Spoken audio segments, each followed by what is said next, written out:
Hey guys, welcome back to my channel, and hello if you're new. My name is Jess. Welcome to Smarter Beauty, where I talk about cruelty-free beauty here on my channel. So if that's something you're interested in seeing more of, make sure to hit that subscribe button. You can also follow me on social media. My links will be here on the screen and always linked below in the description box. Today I'm bringing you a 3 looks, 1 palette video, sort of 3 tutorials in one, and I'll be using the e.l.f. and Jkissa collaboration. It's called the To the Rescue eyeshadow palette, and as you can tell here, this is a very fun, bright, colorful palette. So I hope you guys like the 3 looks I came up with.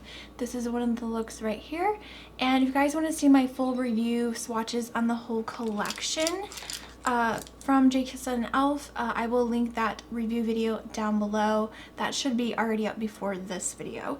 I will also be using the brushes today for all 3 of the looks. You guys can see them in action, and I will put links down below to all of the products from the collection. Hopefully it's back in stock by then. We'll have to find out and see. So if you guys want to see how I did 3 looks with this palette, definitely keep watching. I hope you guys enjoyed the video.